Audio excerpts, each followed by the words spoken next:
સુરતના Khajod solid waste site પર લાગેલી ભીષણ આગ મુદ્દે કોંગ્રેસ આક્રમક બની છે. લાખો ટન કચરો સળગતા શહેરની હવા ઝેરી બની ગઈ છે, ત્યારે જવાબદારો સામે કડક કાર્યવાહી કરવાની માંગ ઉઠી છે. ખજોદ સોલિડ વેસ્ટ સાઇટ પર લાગેલી આગ 48 કલાક સુધી બેકાબૂ રહી હતી, જેમાં અંદાજે 2 લાખ ટનથી વધુ કચરો બળીને ખાખ થયો હોવાનું કહેવાય છે.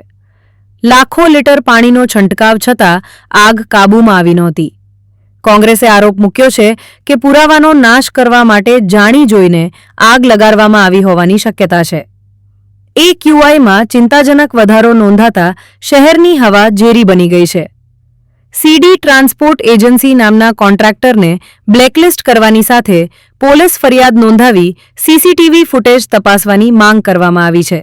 સાથે જ GPCB અને સુરત મહાનગરપાલિકાની કામગીરી પર પણ સવાલો ઉઠાવવામાં આવ્યા છે. સુરત મહાનગરપાલિકાનો જે કચરો ખજોદ ડિસ્પોઝલ પ્લાન્ટ ખાતે વૈજ્ઞાનિક પદ્ધતિથી નાશ કરવા માટેની જગ્યા ઉપર જે આગ લાગવાની ઘટના બની છે, એ કૌભાંડને પ્રેરે એવું સ્પષ્ટ દેખાઈ આવે છે. આ જ ખજોદ ડિસ્પોઝલ પ્લાન્ટમાંથી 5000 ટન જેટલો અને લગભગ 500 ટ્રક સુરત શહેરનો કચરો 70 કિલોમીટર દૂર સુધી કાંકરિયા ખાતે ઠાલવવામાં આવ્યો હતો. 200 કરોડથી વધુનું કૌભાંડ કરવામાં આવ્યું હતું.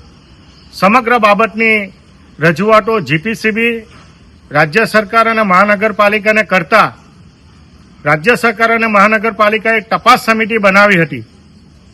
તપાસ સમિતિએ જે બંધારણ રીતે સ્થળ મુલાકાત લઈને જે તપાસ કરવી જોઈએ અને હજુ એ તપાસ ચાલુ છે, ત્યારે જ છેલ્લા 2 દિવસથી જે રીતે ખજોદ ખાતે આ કચરામાં ભયંકર રીતે આગ લાગવામાં આવી. સમગ્ર સુરત શહેરની ફાયર ફાઇટરની ટીમ કામગીરી કરવા છતાં પણ મોટા પ્રમાણમાં આગ ચાલુ જ હતી. આ બાબતમાં સ્પષ્ટ દેખાઈ આવે છે કે જે ખજોદ ડિસ્પોઝલ પ્લાન્ટમાં કચરું પણ ફરકી ન શકે, ચૂંટાયેલા પદાધિકારી જાહેર સેવકને મુલાકાત પણ ન લઈ શકે, એ જગ્યાએ આ મોટા પ્રમાણમાં આગ કઈ રીતે લગાડવામાં આવી.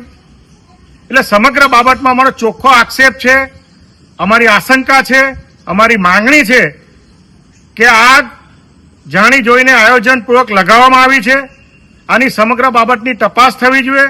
જે કોઈ આ આગમાં સામેલ હોય એવા અધિકારીઓની સામે કડકમાં કડક પગલાં લેવા જોઈએ. જે એજન્સીએ આવી પ્રકારની ભૂલો કરી હોય એને પણ બ્લેકલિસ્ટ કરવી જોઈએ. મહાનગરપાલિકાના કમિશનરને વિનંતી કરીએ કે સમગ્ર બાબતમાં સુરત શહેરના આરોગ્યને પણ નુકસાન થયું છે, કરોડો રૂપિયાના લોકોના ટેક્સના નાણાંને પણ નુકસાન થયું છે. તો આ બાબતમાં સમગ્ર બાબતમાં તપાસ કરી પોલીસ ફરિયાદ પણ કરી એક SITની ટીમ રચના કરીને દૂધ અને દૂધનું પાણી સાબિત થાય એવી અમારા કોંગ્રેસ પક્ષ વતી અમારી લાગણી અને માંગણી છે. ભાવેશ ઉપાધ્યાય, દ્રષ્ટિકોણ ન્યૂઝ, સુરત.